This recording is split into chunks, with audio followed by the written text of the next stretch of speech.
Inglés patrocina esta sección con Iñaki Colera. Bueno, ya estamos de regreso, está con nosotros don Iñaki Colera y no sé dónde nos vamos a ir hoy. Pues en esta ocasión vamos a visitar una ciudad que sé que le encanta, Nueva York. Bueno, a quien le gusta sobre todo es a mi hija, sí, pero pues, me consta que no es ella sola, hay millones de personas.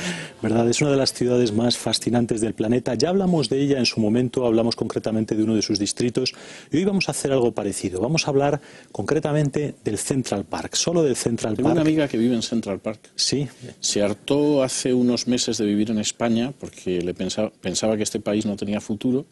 Se marchó a Nueva York y vive en Central Park y encima tiene la costumbre, yo quiero creer que no sádica, de estar todo el día enviándome SMS y contándome cómo va por Central Park. Pues para muchos que no hemos vivido allí ni probablemente viviremos, Central Park a pesar de todo forma parte de nuestra vida, de nuestra cultura, porque Hollywood nos ha metido el Central Park por todos los sentidos. ¿Quién nos recuerda a Robert Redford y Jane Fonda descalzos por el parque efectivamente, o a Robin Williams desaltando toda su locura en El Rey Pescador, o pues no sé, a Bruce Willis recorriendo Central Park en coche y atropellando a los que hacían picnic porque necesitaba salvar a Nueva York de una serie de bombas? En fin, son tantas las imágenes, ¿verdad? Central Park nace, como muchas cosas en Estados Unidos, de la iniciativa privada. Concretamente el director, el que fue... Así va el país, claro. El que sí. fue... No quiero hurgar en la herida, pero siga usted, sí. El que fue director del Evening Post a mediados del siglo XIX, había viajado por Europa, había visto que las grandes capitales europeas, concretamente Londres, París, el Hyde Park, el Bosque de Bolonia, tenían grandes parques y él pensaba que Nueva York necesitaba lo mismo. De hecho, además, a principios del siglo XIX, o más concretamente entre 1820 y 1850, la población de Nueva York casi se quintuplica por la llegada de migrantes y realmente hacían falta espacios verdes. Él se lo tomó como algo personal y al final, en 1857, consiguió que se convocara un concurso que ganó un famoso paisajista norteamericano y que se empezara a construir un parque que se construyó no sin dificultad. En primer lugar, porque la zona estaba poblada, por ejemplo, por lo que se llamaba el Seneca Village, que era un poblado muy curioso que habían ido, una pequeña ciudad que habían ido montando negros, libertos, norteamericanos, pertenecientes a la iglesia metodista de Sion, que habían ido comprando terreno, construyendo iglesias, escuelas, se habían asentado allí y habían llegado a formar una comunidad tan próspera que había traído incluso a alemanes, irlandeses. Claro, cuando les dijeron que tenían que desalojar, que aquello iba a ser arrasado para construir un parque, se puede usted imaginar que no les sentó nada bien. Las crónicas de la época dicen que al final se consiguió, con todo el peso de la ley, pero sobre todo con el peso de las cachiporras, al final se consiguió desalojarlos. Bueno, seguramente considerarían que la ley a veces se impone con las cachiporras. Efectivamente. De hecho, no fue la única dificultad que se encontraron para construir el parque, porque el suelo rocoso que forma la propia isla de Manhattan es un suelo que no es fértil y bueno, primero hubo que librar aquella zona de un montón de obstáculos. Los cronistas de la época dicen que se necesitó más pólvora para allanar el territorio que hoy ocupa el Central Park que el que se gastó en la batalla de Gettysburg por ambos bandos, o sea que imagínese usted. Además el Fueron suelo... 3 días de batalla. Sí, 3 días. Y además el suelo no era fértil, pocos incluso neoyorquinos saben que lo que tienen en el centro de Manhattan es un trocito de New Jersey.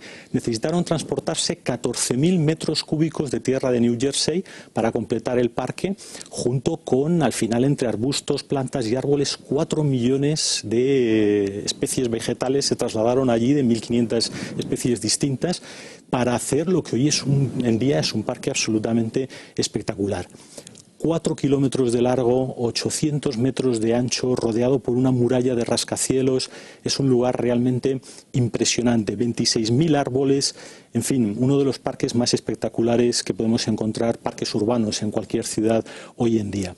No siempre tuvo el aspecto que ha tenido ahora. Lo cierto es que cuando se construyó al principio sufrió un proceso de decadencia muy rápido, las autoridades se desentendieron de él, las cronistas de la época de principios de siglo cuentan que era un lodazal en invierno y un lugar árido y polvoriento en verano.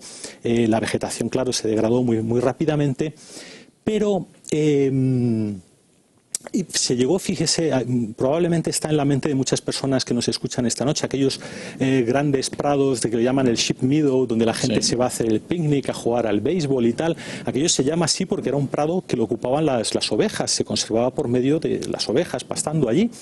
Y de hecho, pues con la crisis del 29, en el 34 tuvo que dejar de llevarse allá las ovejas porque el parque había sido tomado por vagabundos, por gente sin casa que directamente robaban las ovejas y se las comían. El parque cambia sobre todo y se transforma en un lugar seguro y cuidado a raíz de la alcaldía de Rudolph Giuliani, el alcalde que fue de Nueva York del año 94 al 2001 y que estableció en toda la ciudad la famosa política de tolerancia cero, basada en la política social o en las ideas sociales de la Broken Window, que establecían que había que perseguir los delitos menores y los comportamientos vandálicos a menor escala, porque eso al final hacía disminuir los grandes delitos en la ciudad.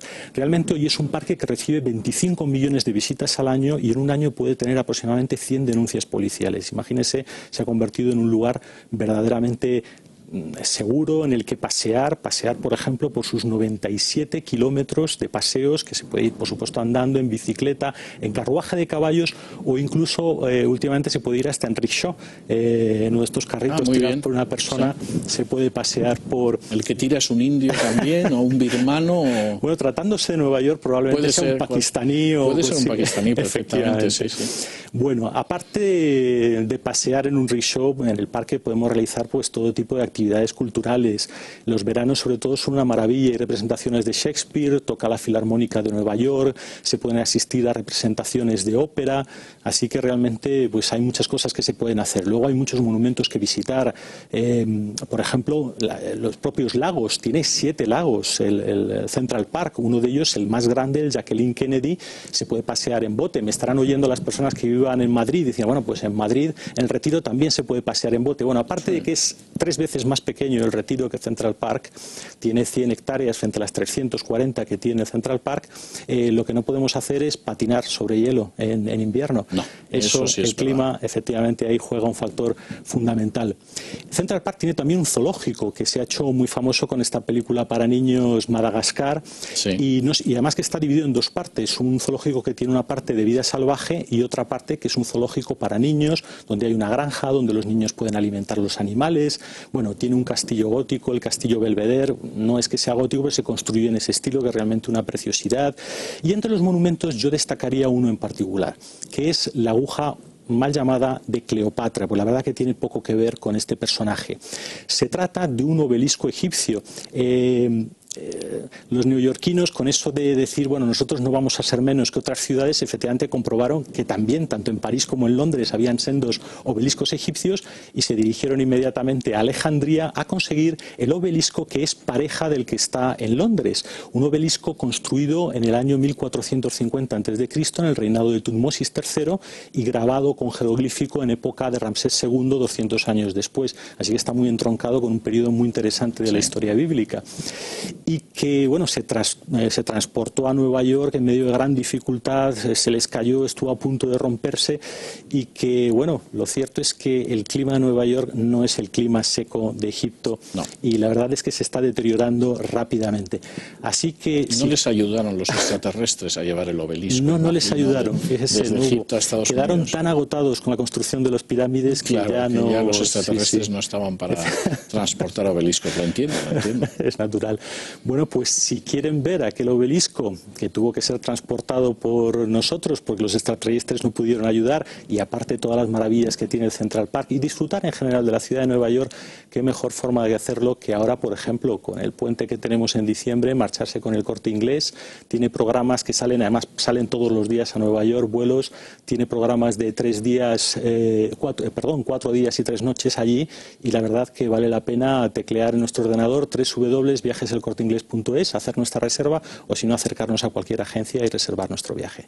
Pues muchísimas gracias, don Iñaki, le veo la semana que viene. Gracias a usted, adiós. Y nosotros hacemos una pausa y regresamos con nuestra tertulia de economía.